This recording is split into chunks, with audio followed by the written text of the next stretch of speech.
नमस्ते मित्रांनो. आज एका मित्राकडे गेलो होतो. त्याचा मुलगा माझा चांगला फ्रेंड आहे. 5 वर्षाचा मुलगा आहे. पण नेहमी जाताना मी त्याच्यासाठी काहीतरी चॉकलेट वगैरे घेऊन जात असतो. त्यामुळे त्याची माझी त्या मानाने बरी मैत्री आहे.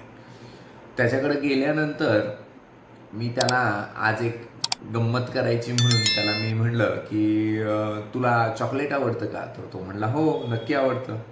मग त्याला म्हणलं मी आज तुझ्यासाठी कॅडबरी आणली आहे. पण मी त्याला कॅडबरी आणली आहे म्हणल्यावर तो खुश झाला. पण मी त्याला 3 कॅडबरी दाखवल्या. मी त्याला म्हणलं पण तू जर आज घेतली कॅडबरी तर मी तुला 2 देणार, आणि जर तू उद्या माझ्याकडनं घेतली तर मी उद्या तुला 3 कॅडबरी देणार. तुम्हाला काय वाटतं त्यांनी काय केलं असेल? तो म्हणला आजच्या आज 2 कॅडबरी द्या, उद्या कुणी बघितलाय. त्याचा पेशन्स तोपर्यंत टिकला नाही. त्याला खात्री आहे की उद्या काका जर म्हणले की उद्या देणार तर ते नक्की देणार, हे त्याला खात्री आहे, कारण दरवेळचा अनुभव. पण तरीसुद्धा उद्याच्या 3 कॅडबरी नको आहेत, आजच्या 2 हव्यात. आणि त्याला कॅडबरी आवडते, चॉकलेट आवडतं. म्हणजे मी त्याला विचारलं 2 ऐवजी 3 दिला तर आवडतील का? तर तो म्हणला आवडतील, पण आजच्या ऐवजी उद्या दिल्या तर नाही आवडणार. हे ह्युमन सायकॉलॉजी आहे. आपण होमोसेपियन्स आहोत.